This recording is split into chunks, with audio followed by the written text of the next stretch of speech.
ہونٹ اگر اکثر خشک رہتے ہیں تو رات سونے سے پہلے ہونٹوں پر تھوڑا سا دودھ لگا لیں، خشکی دور ہو جایا کرتی ہے اور ہونٹ نرم ہو جاتے ہیں۔ سرسوں کے تیل میں گوبھی بنا کر کھایا کریں، کبھی چہرے پر دانے نہیں نکلا گے۔ زکام سے بچنے کے لیے کوشش کریں کہ پیاز کو کاٹ کے سونگھ لیں، زکام سے محفوظ رہو گے۔ جن لوگوں کی ایڑیاں بالکل ناکارہ ہو گئے ہیں تو انہیں چاہیے کہ ملتانی مٹی کا گاڑھا پیسٹ بنا لیں اور ایڑیوں پر لیپ کر دیں، ایڑیاں ٹھیک ہو جایا کرتی ہے۔ بہترین انسان وہ ہے جس کا کردار خوبصورت ہے۔ ناشپاتی کے ساتھ گلاب کے پھول کی پتیاں کھایا کریں، جسم میں خون پیدا ہوگا، کمر کا درد ختم ہو جایا کرتا ہے۔ بس دودھ میں جلیبی ڈبو کے کھایا کریں۔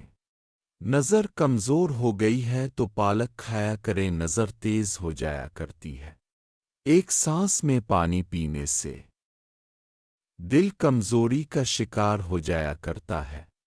ابلے ہوئے بینگن کا چھلکا چہرے پر مسلی، چہرے سے داغ اور دانے ختم ہو جایا کرتے ہیں اور چہرہ چمکدار ہوتا دکھائی دیتا ہے۔ زیادہ گھی اور چکنائی والی چیزوں کا استعمال ہارٹ اٹیک کا سبب بنا کرتی ہے۔ گھٹنوں کے درد کے لیے سمندری نمک کو گھٹنوں پر مسلیں، درد سے جلدی آرام آ جایا کرتا ہے۔ مونگ کی دال کو ابال کر پانی پی لے، یادداشت بڑھا کرتی ہے اور اس کے علاوہ دماغ کو بھی طاقت ملا کرتی ہے۔ جن حضرات کی ریڑھ کی ہڈی میں درد رہتا ہے تو سونف کے ابلے ہوئے پانی کو درد والی جگہ پر لگائیں، درد سے آرام آ جایا کرتا ہے۔ جگر کی کمزوری کو دور کرنے کے لیے کبوتر کے انڈے کو زیتون کے تیل میں ابال کے کھایا کریں، بہت مفید ہے۔ سر میں خشکی ہے تو مکھن میں کھیرا کا رس ملا کر سر میں لگائیں، خشکی کا ختم ہو جایا کرتی ہے۔ دانتوں کے درد کے لیے کچا شلجم کھایا کریں، درد کے لیے بہت مفید ہے۔ کوشش کرو کہ نیم بکری کا تازہ دودھ ابال کر پیا کریں، پیٹ میں کیڑے پیدا نہیں ہوا کرتے۔